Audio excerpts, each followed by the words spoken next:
momento, como les digo, pierden el control, gritan, chillan, otros se desmayan y otros se ponen como estatuas, se congelan y se aterran. La persona más fuerte que tú digas, no, si ocurre un temblor, nah, yo bajo tranquilo, me siento en mi sala, me pongo cruzados los brazos, total que se caiga el mundo, dices tú, ¿no? Algunos dirán. De repente el movimiento es rápido y leve. Ya, ya pasó, ya pasó. Cuando de pronto estás ahí, de pronto viene un segundo movimiento y ya te ponen en alerta, porque puede ser que ocurra un tercer movimiento y llegar a ser terremoto. Nadie lo sabe. Pasado el momento, ya te calmaste, ya pasó, sí, mira, ya pasó, fue sencillo. Y es más, puedes aparentar que no te asustaste, ¿no es así? No, eso fue. Pero mira, tú estabas con la cara sorprendida. No, eso era para aparentar, porque como tú querías llorar, yo tenía que hacer que estaba sintiéndome igual que tú, pero yo no lo sentí, dices tú. Pero por dentro estás así, ¿verdad? Cuando de pronto hay un segundo movimiento y eres el primero en que sale ni siquiera por la puerta, sales por la ventana. ¡Ah! ¡Pum! Te tiras. Hay gente que se ha accidentado y ha sufrido daños que han tenido que ser trasladados a hospitales por entrar en pánico. Eso es tener pánico. Hay personas que se tocan de los nervios tan fuerte que gritan, se desesperan y colapsan. Se desmayan, en el mejor de los casos se desmayan y en el peor de los casos les da hasta un paro respiratorio o un paro al corazón, porque llegan a un estado de ansiedad tan fuerte y severo que se descontrolan. Hay personas a las que hay que sujetar con fuerza, inclusive en algún momento. Hay personas que por alocarse se accidentan, se tropiezan, se caen, no calculan bien en la distancia, se meten a la pista, hay personas que conducen y chocan, hay personas que atropellan, etcétera, de accidentes que pueden ocurrir. Es más, podrías salir de tu casa, ya me salvé, dices, ¿no? Del movimiento, pero lamentablemente si usted ve a su alrededor, todas las personas construyen y en sus casas ponen algo que hace peligro a los demás, vidrio. Las ventanas de la mayoría son grandes y tienen vidrio, y es lo primero que explota con un movimiento telúrico también. No solamente por la vibración, sino por el sonido que produce también. Produce muchas veces explosiones. Por eso que cuando uno sale a la calle, por eso te dicen que te cubras la cabeza. Ese cubrir la cabeza no es más que para evitar ciertas explosiones de algunos cuerpos que están alrededor. A veces hay árboles viejos que están alrededor de nuestra casa y no los quitamos o retiramos porque nos da pena o nos da flojerita, como diciendo cortarlos o sacarlos. Y a veces eso se vuelven obstáculos o trampas para las personas. Hay cables que están colgados que no deberían estar y no los hemos retirado y también se vuelven obstáculos. Hemos puesto demasiadas cosas en nuestra casa, en nuestras salas o en las escaleras. Hemos adornado las escaleras con cuadros, maceteros y cosas que al momento de salir se vuelven obstáculos porque con el movimiento se caen y se rompen. Y entonces muchas veces los primeros obstáculos que consideramos somos nosotros mismos. Hay personas que tienen miedo que entren a sus casas y les roben y se meten llave por dentro. En un temblor las cosas a veces se desencajan, las puertas y llaves. Y a veces con nuestro miedo o pánico no encontramos la llave o no colocamos la llave como debe ser dentro de la cerradura y no podemos abrirla. Y entramos aún más en pánico. Entonces, si usted observa esta placa, nosotros estamos aquí, mire, este es el continente americano, estamos ubicados prácticamente donde están estas dos flechas, aquí está el Perú, y estamos rodeados de una placa llamada la placa de Nazca. Debajo de nosotros, a la altura del mar, hay una cordillera subterránea, así como hay una cordillera que atraviesa. Miss, imagínese que le avisan en el baño. Sí sucede, es que puede suceder, puedes estar bañándote, puedes estar ocupándote en el baño, puedes estar durmiendo, puedes estar trabajando, puedes estar caminando, puedes estar bañándote en el mar, etc. Te puede coger en mil lugares, puedes estar en el mercado, puedes estar en el hospital sacándote una muestra médica, puedes estar visitando a alguien, puedes estar en la cola del banco. Como les repito, un temblor no te va a avisar, no te va a decir, mira, dentro de 5 minutos aparezco, así como salía una propaganda, ¿verdad? De la enfermedad. No te avisa. Mi papá me ha dicho que, bueno, él trabaja con estadounidenses, con gringos, por decirlo, y ellos cuando sienten un temblor, ¡guau!, les da miedo, porque ellos no están acostumbrados a los temblores, ellos no están Claro, acostumbrados a otros tipos de fenómenos naturales. Claro, Sí, se dice que en Estados Unidos son más como tormentas, no son sí. tanto temblores. Los venezolanos que hoy en día se encuentran en nuestra tierra, la mayoría no está acostumbrado a los temblores porque en su tierra, en su país, casi no suceden los temblores. Ahora que están aquí, que han vivido los temblores, son los primeros en Y que me voy a Venezuela. salen corriendo, gritando, llorando, y algunos a veces llegan hasta escenas extrañas, ¿no es así? Piden perdón a Dios, algunos se acuerdan de Dios en ese Todos momento. me llamarían Dios si tan solo trajera Nosotros, como les repito, estamos ubicados cerca de dos placas. La placa de Nazca, que golpea literalmente nuestras costas y que hace que los temblores se produzcan. Uno de ellos, el terremoto de Nazca, hace unos años, fue en el 90 y tantos, el terremoto de Nazca se tragó literalmente una ciudad, se hundió una ciudad, desapareció casi una ciudad entera. Y la placa sudamericana, que es una placa sobre la cual se encuentra prácticamente posicionado América del Sur. Esta placa hace que América del Sur sea algo así como si fuera un lapicero que está sobre una placa, que cada vez que esta placa se levanta y se mueve, el continente se mueve con él. Obviamente hay zonas donde se mueve más que en otras, pero usted va a escuchar temblores casi siempre entre Argentina, Chile, es una zona altamente sísmica, el Perú, medianamente sísmica. Usted no va a escuchar que hay temblores en Bolivia. Usted va a escuchar que hay temblores, pero así extraños en Brasil, muy rara vez.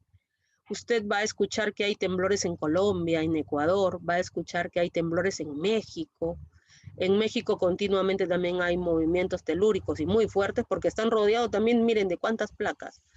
Y hay zonas, como les repito, que están acostumbrados a los movimientos sísmicos, mientras que hay zonas en las que no. No tiembla literalmente la tierra, pero se producen otros hechos o fenómenos. No es que tampoco vivan en el paraíso, también hay otros fenómenos.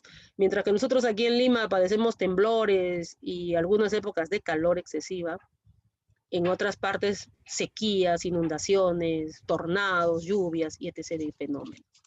Muy bien, ¿qué son entonces estas placas? Nosotros estamos formados la Tierra está formada de tres capas, la litosfera, que es la parte sólida, la hidrosfera, que es la parte de agua o masas de agua, y la atmósfera, que es la parte gaseosa que nos envuelve. La parte de la litosfera son grandes rocas, o sea, está formado de niveles, ¿verdad? La corteza, que es la parte superficial, donde nosotros nos encontramos, caminamos, debajo de nosotros está el manto, que viene a ser la parte rocosa, y debajo de él está el núcleo, que es la parte sólida o central, que está fusionada a altas temperaturas. En estas rocas rígidas, prácticamente en el manto, es donde se encuentran las principales fallas o movimientos. Ahí se originan los movimientos y asciende, sube hacia la zona superior de la Tierra y se expande. A medida que se origina un movimiento, se expande, se abre. Y este movimiento, dependiendo de la amplitud y de la fuerza con la que se libera la energía, es la nota o, ¿cómo le puedo decir? La intensidad con la que se siente en la superficie. Cada placa choca y dependiendo del choque se producen los fenómenos. Por ejemplo, las divergentes, ellas chocan en sentidos opuestos y obviamente se alejan y originan fallas. ¿Qué es una falla? Es como una rajadura, una rotura, una pequeña separación. Lamentablemente estas fallas en algún momento vuelven a colisionar y provocan los grandes terremotos. Hay fallas a nivel mundial. Una de ellas es muy conocida, la falla de San Andrés, que está en Estados Unidos. Se cree que esta falla, cuando algún día despierte o choque en sentido contrario por la acumulación de energía que tiene, va a provocar un enorme, gigantesco terremoto en ese lugar, un cataclismo en esa zona. Pero han pasado han pasado muchos años y no se ha provocado eso, ¿no? Pero sí tiene movimientos sísmicos continuos, tiene un aparato llamado sismógrafo que es el que mide estos movimientos. Mientras que la convergente son las que chocan y se ensimisman, se montan literalmente. Eso ha dado formación a las cordilleras, a los montes, a los cerros, a lo que conocemos nosotros como formaciones rocosas. Mientras que la transformante es aquella donde dos placas chocan, pero al mismo tiempo se deslizan un lado hacia otro. Esas son las que mayormente provocan los grandes movimientos sísmicos. Dependiendo de la fricción y del choque entre estas placas, es el movimiento. Si la fricción es leve, temblor imperceptible. Si la fricción es medianamente leve, ya es un temblor como tal. Pero si el choque y la fricción es muy fuerte, se produce el terremoto. Ahora, en algunos casos ha sido tan fuerte de que una de estas placas se ha colocado debajo de la otra y la ha levantado a la otra placa. Y eso origina que el terremoto en la superficie sea fuerte, se destruya la ciudad. A veces se hunde. ¿Por qué se hunde? Porque sencillamente al levantarse y esta quedar debajo, va empujándola hacia la parte inferior y luego esta se libera de algún momento y vuelven a chocar y entonces el daño es mayor. Es por eso que después de un gran temblor o terremoto, siguen y continúan en los movimientos sísmicos. Se dan hasta 180 réplicas, quiere decir 180 temblores más, que van descendiendo en intensidad, pero se siguen dando. No es que solamente es el terremoto y ya acabó, no. Después de eso sigue moviéndose la tierra y sigue moviéndose hasta que se acomoda nuevamente. Vivir un terremoto no es nada agradable para los que viven en ese lugar. Cuando se habla de un movimiento sísmico, se hablan de dos palabras, hipocentro y epicentro. Siempre se emplean esas palabras. El hipo es el lugar donde se origina, el punto donde se dio el origen de este terremoto o temblor. Y el epicentro es hasta dónde llegó. Por ejemplo, que se dé aquí en Lima un temblor. Usted habrá leído que dice, el epicentro del temblor fue Lima en Chilca. Y usted considera que en Chilca se dio el temblor y ahí inició. No, no inició ahí. Hasta ahí llegó el temblor. Ahora, como les repito, hipocentro es donde se originó. Tendríamos que remontarnos y buscar, pero ¿dónde inició el temblor? Es como que yo les diga, a ver, Juan Pérez, salga del colegio y corra hacia la Municipalidad de Los Olivos. ¿Dónde inició? Inició en el colegio. ¿Dónde terminó? Llegó hasta la municipalidad. Algo así es. El hipocentro es donde se inició, donde empezó esta falla o este movimiento, desde donde se liberó la energía. Y el epicentro es hasta dónde alcanzó a llegar y hasta dónde se sintió. Obviamente en la zona del hipocentro se siente más, la intensidad es mayor. Y en el epicentro, a medida que se va alejando, se va minimizando y se va haciendo más débil. De repente empezó en la misma ciudad de Lima, en la provincia de Lima. Ahí fue el hipocentro. Y ahí se sintió con más intensidad. Y hasta que llegó, no sé, hasta Canta, que es la próxima ciudad, o Ollón, o no sé, otro lugar más, fue más débil el movimiento. Se sintió, pero más débil el movimiento. Y eso es lo que sucede. Cuando hubo el terremoto en Huaraz, en Ancash, que está colindante con Lima, fue tan fuerte el terremoto que el movimiento también se sintió aquí en Lima, viajó, el epicentro se expandió. Fue tan grande el epicentro que llegó a Lima y Lima también tembló con gran intensidad. A pesar de que no era el hipocentro, a pesar que no era el punto de origen. Pero aquí Lima también se remeció tanto que muchas estructuras y casas antiguas y coloniales sobre todo se resquebrajaron. Algunos balcones del centro de Lima se cayeron. Algunos árboles antiguos, añejos, de raíces muy viejas, se desplomaron. Y muchos de los carteles, dicen algunos anuncios publicitarios que en ese tiempo se sembraban con 2 palos, también se cayeron y se vinieron abajo. Y obviamente provocaron accidentes, sobre todo los que estaban en las vías. Carteles que cayeron en la vía, obstaculizaron tráfico, algunos cables aéreos cayeron producto de esto, hubo accidentes, hubo personas que salieron despavoridas y fueron llevadas a hospitales por crisis nerviosa, por traumas, por golpes y etc. de cosas. Un temblor no es solamente el movimiento como tal, conlleva 1000 cosas alrededor. Ahora, ¿cómo se mide? Y ahí viene la otra palabra, ¿no? Escala de Richter, usted habrá escuchado que dice, fue escala de Richter 5 punto tanto. Ese es el aparato llamado sismógrafo que mide cuán intenso fue el movimiento. Si llegó a 5.6, llegó a 4.9, llegó a 3.8, él lo mide, ese aparato. Y esa es la escala de Richter que se utiliza para medirlo. Mientras que la escala de Mercalli es cuánto daño causó. Son 2 nombres totalmente distintos.